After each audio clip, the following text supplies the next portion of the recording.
Eh Bilal, t'as mangé quoi à midi? Je crois que j'ai mangé des champignons, moi. Ah ouais, tu connais les mycorhizes ou pas? Le mycorhize, c'est quoi ça? Ça se mange? Allez, monte, Nicolas va nous expliquer enfin. Ok.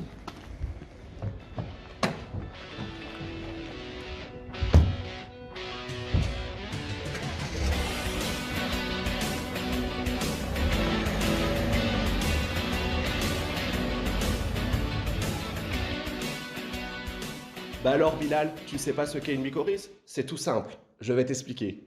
Pour commencer, il faut déjà savoir que la partie que l'on cueille du champignon n'est qu'en fait une petite partie de celui-ci. La majeure partie du champignon se trouve sous terre, à l'abri de notre regard. Il s'agit de son corps. Les scientifiques l'appellent le mycélium.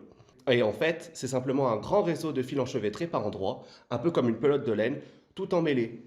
Et c'est à cet endroit que le mycélium donne naissance à la partie visible, que l'on pourra cueillir. Quant aux mycorhizes, il s'agit de l'association entre les champignons et les racines des plantes. C'est une association symbiotique.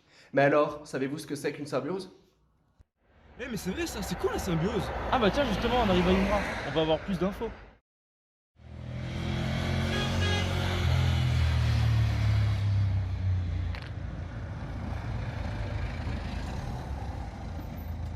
Et voilà, on se retrouve à l'INRA. Donc c'est ici que la plupart des chercheurs de l'université de Dijon étudient plusieurs sujets comme nos fameuses mycorhizes.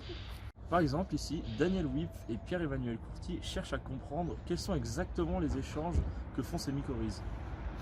Le but de leur travail est alors de comprendre les mécanismes de symbiose qui existent entre plusieurs espèces. Ah, ok, mais du coup, Alexis, explique-moi, la symbiose, c'est quoi? Alors Bilal, pour répondre à ta question, une symbiose, c'est une association biologique entre deux organismes vivants qui va profiter aux deux. Pour te donner un exemple, on connaît tous Nemo le poisson clown qui se protège dans son anémone. Or, on sait que cet anémone utilise l'urine du poisson pour se nourrir.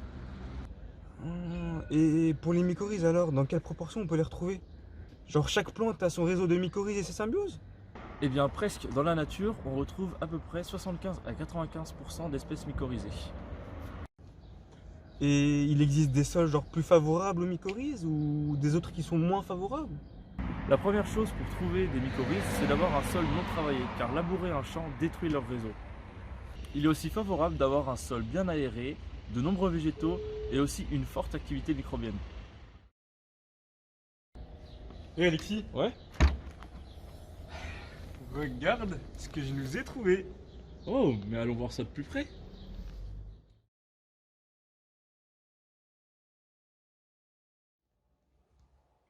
Et voilà Alexis, c'est donc à ça que ressemble un réseau de mycorhizes. Nous avons ici un arbre avec son tronc, les racines et ici le corps du champignon. Quand on regarde sous terre, on peut voir que les racines de l'arbre et le corps du champignon cohabitent. Cette proximité leur permet d'effectuer des échanges. Allez, voyons ça de plus près.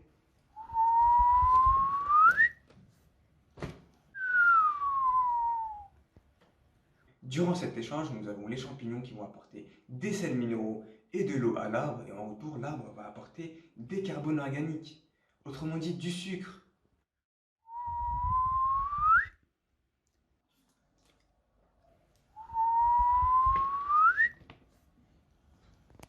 Et voilà Alexis, c'est donc à ça que ressemble une symbiose.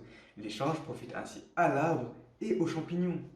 Et voilà, il ne faut donc surtout pas sous-estimer ce réseau, car il représente une grande partie des apports en nutriments de cet arbre.